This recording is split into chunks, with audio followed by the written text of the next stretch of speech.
Doctor पूछिए पूछिए। Doctor साहब, साजिद रशीदी साहब ने जो है सांसद डिम्पल यादव पर एक जो टिप्पणी, गंभीर टिप्पणी की है, किस नजरिए से देख रहे हैं आप इसे? वो टिप्पणी निंदनीय है, शर्मनाक है और अफसोस इस बात का है उन्होंने अपने आप को इस्लामी स्कॉलर कह करके बयान दिया है। वह साजिद रशीदी इस्लाम के बारे में कुछ जानते ही नहीं।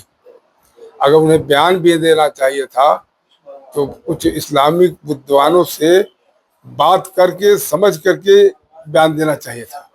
इसलिए बयान उन्होंने जो दिया है एक जिम्मेदार आदमी के बारे में बयान दिया है। अखिलेश यादव जी जो समाजवादी पार्टी के राष्ट्रीय अध्यक्ष हैं, एमपी हैं, पूर्व मुख्यमंत्री हैं, उनके धर्मपत्नी के बारे में बयान दिया है जो खुद पार्लियामेंट की मेंबर है, एक नहीं कई बार की मेंबर है। उनका एक इतिहास है। माननीय मुलायम सिंह यादव जी, स्वर्गीय मुलायम सिंह यादव जी नेताजी की वो बहू है। इस देश के अंदर निर्विरोध एमपी होने का उन्हें सौभाग्य प्राप्त हुआ है और उनका वेशभूषा भारतीय है। वह साड़ी में और समीज में रहती हैं और बहुत ही सौम्य तरीके से सज्जनता के साथ रहती हैं। बल्कि ये कहिए कि मुंह का चेहरा दिखाई देता है और वह पूरा भारतीय जो तौर तरीका है उस तरह से रहती है। इस्लाम क्या कहता है, बिना सर पे पल्लू रखे मस्जिद में नहीं जाना चाहिए? यही तो मैंने कहा कि वह इस्लामी स्कॉलर अपने आप को कहते हैं। इस्लाम के धर्म के बारे में उन्हें नहीं मालूम है। मस्जिद के अंदर मुसलमान बिना सर ढके नमाज पढ़ सकता है, जाना तो छोड़िए। और जहां तक जाने की बात है, लोग सवाल कर रहे हैं जाने की बात, तो मस्जिद के अंदर हिंदू हो, मुसलमान हो, सिख हो, ईसाई हो, यहूदी हो, किसी धर्म का मानने वाला हो, न नास्तिक हो, हर आदमी मस्जिद के अंदर जा सकता है। मस्जिद अल्लाह का घर है। अल्लाह के घर में जाने से किसी को कोई इंसान नहीं रोक सकता। क्या कोई महिला भी बिना सर पर रखे जा सकती है? बताते हो, महिला हो पुरुष हो, कोई हर एक जा सकता है।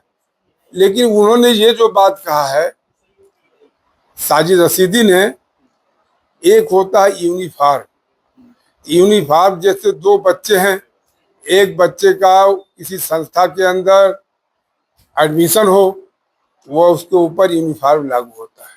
जो एडमिशन नहीं लिया है, बाहर है, उस पर यूनिफॉर्म लागू नहीं होता है।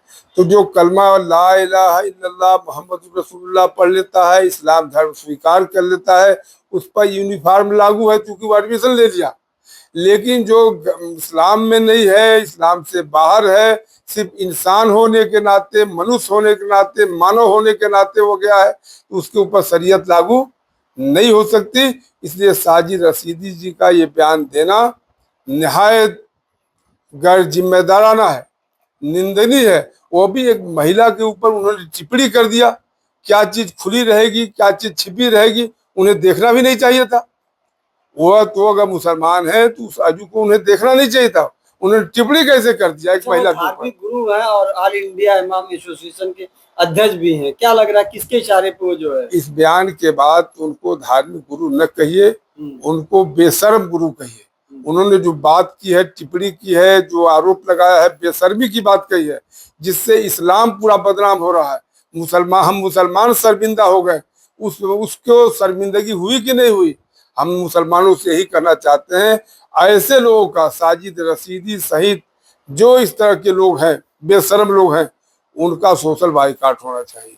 क्या लग रहा है ये इनका बयान है क्या या इनसे बयान दिलाया गया? अच्छा, कौन नहीं जानता कि दिल्ली विधानसभा के चुनाव के बाद एक डिबेट में साजिद रशीदी ने कहा था, मैंने इस बार भारतीय जनता पार्टी को वोट किया। ये भी कहा था कि मैंने भारतीय जनता पार्टी के पक्ष में सपोर्ट के लिए लोगों से अपील भी किया है। अब इतने के बाद ये समझना कि किसी समाजवादी को, किसी कांग्रेसी को, या इंडिया के और भी तमाम ब्लॉक के लोगों को, या किसी सेकुलर को ये तो आपत्ति नहीं हुई कि मस्जिद में क्यों नहीं गए। मस्जिद में आपत्ति का अल्पसंख्यक मोर्चा पहले किया, पहले भारतीय जनता पार्टी का अल्पसंख्यक मोर्चा ने विरोध किया। अब वह बात नहीं चल पाई तो इमाम के अध्यक्ष बन करके इन्होंने विरोध शुरू कर दिया। इन्हें नहीं मालूम कि मस्जिद में कोई मीटिंग नहीं हुई थी, मस्जिद मीटिंग करने की जगह नहीं है और भारत समाजवादी पार्टी के पास जगह की कमी नहीं है। तीसरे नंबर के नंबर के हिसाब से पार्टी है देश की, पार्लियामेंट में उसे जगह मिली हुई है जहां वो मीटिंग कर सकती है।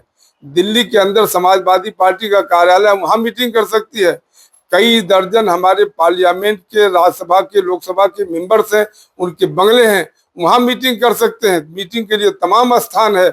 मस्जिद में मीटिंग करने की कोई जरूरत थी? मस्जिद में मीटिंग हुई नहीं थी।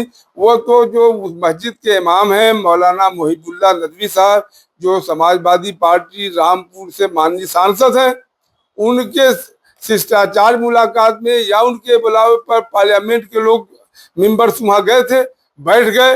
अब उसको इन्होंने मीटिंग कह दिया। मीटिंग कहना गलत है। और जहां तक मीटिंग की बात है, कौन नहीं जानता कि आजादी के लड़ाई के बाद के समय तमाम मस्जिदों में अंग्रेजों के खिलाफ मुहिम बनी, मीटिंग हुई। दारुल उलूम देवबंद का बुनियाद ही वहीं रखा गया। छत्ते वाली जो मस्जिद है वहीं से मीटिंग ही पहले हुई और देश में अंग्रेजों भारत छोड़ो को बिगुल बजा। ये कहना कि मस्जिद में मीटिंग, मस्जिद में जाना, मस्जिद अल्लाह का घर है। अल्लाह के घर में जाने से कोई किसी को रोक नहीं सकता। उसे इंसान होना चाहिए सिर्फ। अच्छा, साजिद का जो बयान है क्या